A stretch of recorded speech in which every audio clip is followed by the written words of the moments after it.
paghahanda ng Office of Civil Defense sa mga banta ng tsunami, lindol at iba pang kalamidad, ating alamin kasama si Director Edgar Posadas, ang tagapagsalita ng Office of Civil Defense. Director Posadas, magandang tanghali po. Magandang tanghali po, sir. Magandang tanghali po sa lahat ng nanonood at nakikinig sa inyong programa.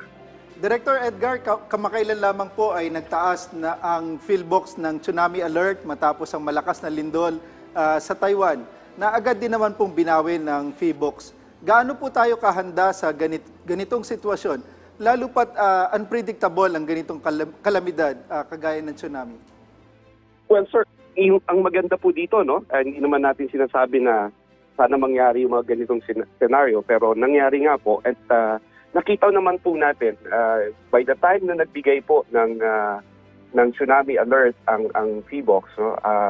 OCD from the national po, the central office na operation center, disseminated, and then sa ating mga regional offices, sa mga regional offices po natin na concerned, no? Particularly dito sa regions 2, 1 at saka dito po sa yung dalawa pong region na yon, ano sir, and agad naman po, no, even yung mga efforts din ng ating mga lokal na pamahalaan, nag-issue sila ng mga na lumikas agad, no, and pati po yung iba po ay nagkansela ng klase at pinalikas nga po yung mga kababayan natin, and even there was even a kwan po na pati yung mga resort operations ay pinatigil muna pansamantala at pinalikas po yung mga nanroon, no.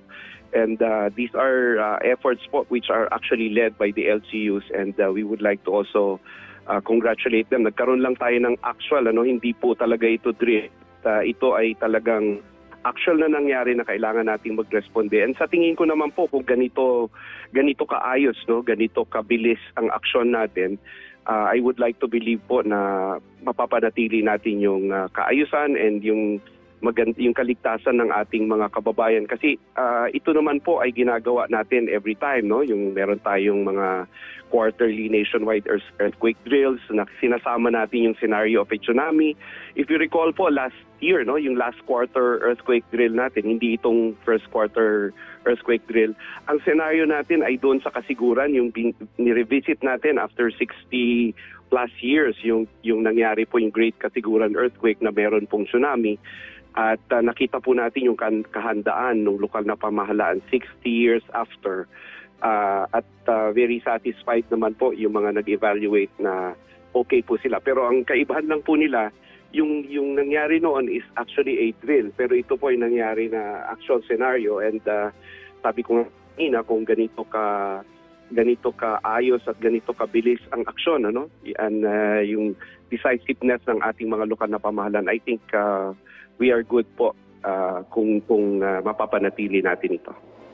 At para na din po sa kaalaman ng ating mga kababayan, kapag itinaas ang tsunami alert, ano po ang kauna-unahang dapat gawin ng isang individual o residente? At magkaiba po ba ang response sa ganitong alert sa mga eskwelahan, opisina o matataas na gusali? Well, in general po ma'am, pare-pareho lang ito. Ang talagang pinakamabilis natin na dapat gawin dito, una, tumalima tayo. We adhere to the warning, and then ang gagawin po natin, tayo po ay lilikas, no, sa pinakamataas na lugar sa ating komunidad, no. At manatili po tayo doon hanggang yung panahon na ibaba na po ng ating mga kaibigan sa DOST PhilBox yung alert, kagaya po ng ginawa natin dito, no. Nangyari yung earthquake ng pasado alas 7 at since wala nang na-observe na mga abnormal wave activities doon sa area between Taiwan and the Philippines, ay mga around 10:30 po binawi na rin yon. Ang rule po dito ay talagang at the soonest possible time umakyat po tayo dun sa highest possible area ng komunidad natin. Usually naman ma'am, itong mga ganito po ay alam ng mga community members, yung mga tao sa komunidad. Kasama rin po ito karaniwan dun sa kanilang local drills na ginagawa. Minsan nga po meron pang mga mga signages, no, na sa pag-iikot natin sa probinsya, meron pong mga signages informing our community members kung saan sila pupunta. Ganon din po sa paaralan, no. Ang magiging tatayong parang pinaka leader nila ng mga estudyante ay yung kanilang guro, no. And then i-meet sila ng mga magulang dun sa area po where it is safe. So just to answer your question po, at the soonest possible time, we run to higher grounds and stay there until mawala po yung alert na itinaas po. Director Edgar, sa ngayon po ay regular po nating isinasagawa ang earthquake drill sa ating bansa bilang paghahanda pag meron tayong mga lindol. Para naman po sa iba pang klaseng kalamidad, ano po yung ginagawa natin ng mga priority measures o paghahanda para dito? Patuloy po ang paghahanda ng inyong Office of Civil Defense kasi po kung halimbawa na we call it meron tayong parang may lull time tayo na wala tayong actual na disasters na nire-respondihan pero seldom po yan, ano. We capitalize on regrouping, yung capacity building po natin. We train our personnel. We also conduct trainings through technical assistance. Tinutulungan po natin yung mga stakeholders natin para po sa paghahanda, no? We have community-based disaster risk reduction and management. We have incident command system trainings. At iba pa pong mga trainings na relevant sa mga komunidad para po mas makapacitate sila, para mas effective yung kanilang gagawin, no? Hindi lamang po kasi alam po natin, no, meron yung response phase na ginagawa natin kung may mangyari na pong sakuna, pero meron pa pong 3 other thematic pillars na pinaghahandaan natin. Ito po yung prevention and mitigation. Pagka ito po yung mga gumagawa tayo ng mga polisiya, yung mga early alert warning measures, no? And pagkasunod po niyan yung preparedness, no? Yun po yung mini-mention ko sa inyo kanina ng capacity building, no? And of course, yung kapag nangyari na po yung isang sakuna, meron din po tayong rehab and recovery, yung mga medyo malalaking proyekto such as yung pagpapakumpuni ng mga government buildings, ng mga daan, mga tulay, mga dike, no, na pinupondohan po through the interim fund. So yan po yung mga activities na ginagawa natin. And ano po ito? It's a year in, year out na activities. And also, it's a 24/7 thing po yung pag-monitor natin dito sa ating Emergency Operations Center sa Camp Aguinaldo. And this is also replicated, sir, sa ating mga regional offices in 17 regions in the country. Ano naman po ang role ng Office of Civil Defense sa rehabilitation and recovery matapos ang isang kalamidad? Opo. Para po, simplehan lang natin, hindi po ganito kasimple, pero simplehan lang po natin. Kapag nangyari po ang isang sakuna, nagkakaroon po tayo ng tinatawag na rapid disaster and needs assessment. So ito po yung mabilisan immediately after, no? Preferably within the first 72 hours nung nangyari yung sakuna. Kung safe na po sa lahat, lalabas yung ating Ardena teams and then titignan natin, i-assess natin what are the immediate needs, yung pangangailangan ng mga komunidad. Usually po ito ay pagkain, tubig, at saka yung matitirungan. No? And then kung masyado pong malaki ito, pumupunta po tayo doon sa isang mas structured na assessment, yung tinatawag natin na post-disaster needs analysis, ano? At saka, and needs assessment, PDNA. No? Ito naman po ay multi-sector. No? Ina-address po natin yung mga aspects like housing, yung mga livelihood, nandyan din yung infrastructure, yung social, no, mga pangangailangan. Ito po ang nag-identify kung saan-saan natin, kung ano ang hindi kakayanin ng immediate response through the QRF, no, yung Quick Response Fund. At available po yung tinatawag na National Disaster Risk Reduction and Management Fund. Ito po yung tinatawag na Calamity Fund dati na nire-reserve din po natin para dun sa mga pagsasaayos ng mga, let's say, mga tulay, mga daanan po, no, na very vital para yun pong mga affected communities could get back on their feet again and move on with their life. No? Ang ano po dito ay dyan po pumapasok yung pagpo-provide din ng ng technical assistance dun sa paghahanap ng PDNA. And at the same time po, kapag na-identify na kung sakasakaling hindi kakasya doon sa mga regular budget, then if it will be charged to the National Dream Fund, then ang trabaho po ng OCD dyan is really to iayos yon and then maggawa ng recommendation to the President, to the SND, kung ano po ang pwedeng gawin at pwedeng mai-charge doon sa Dream Fund patungkol po doon sa rehab and recovery para po may isaayos at mabalik po sa normal yung mga buhay ng mga tao.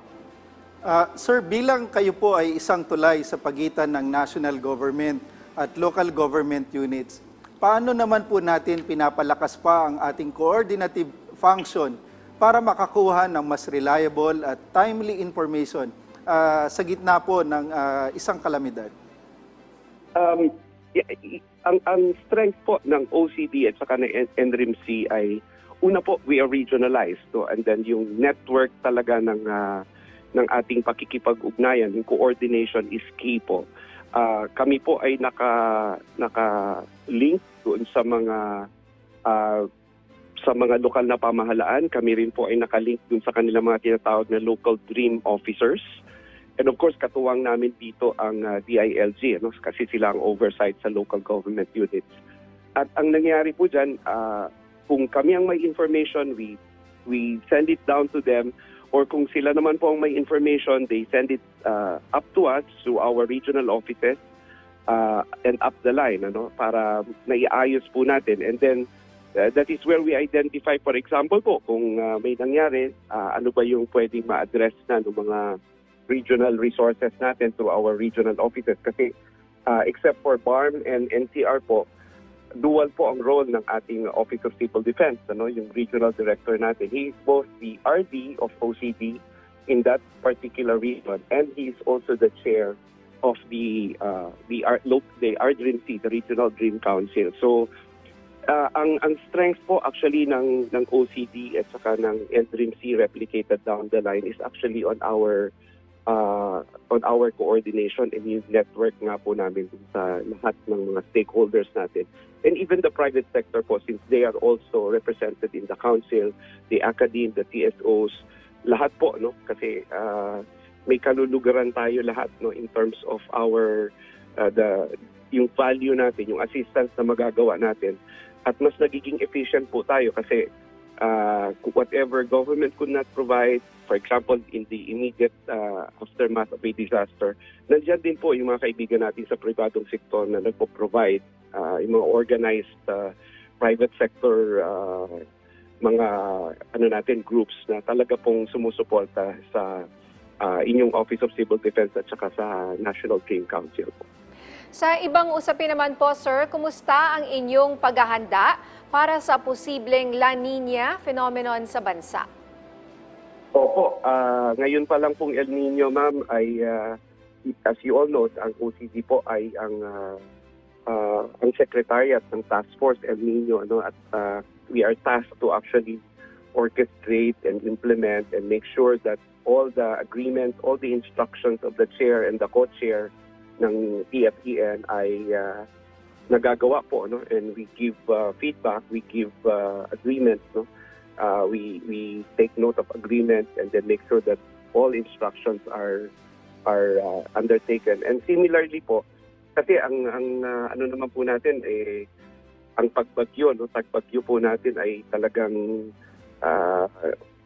sanay na po tayo dyan. But since mas marami po ito at mas malalakas, pinaghahandaan din po natin yan. And yun din pong plataforma nung ginagamit natin na online platform for El Nino. Ito po ay, kung hindi ako nagkakamali, gagamitin din natin para sa La Nina.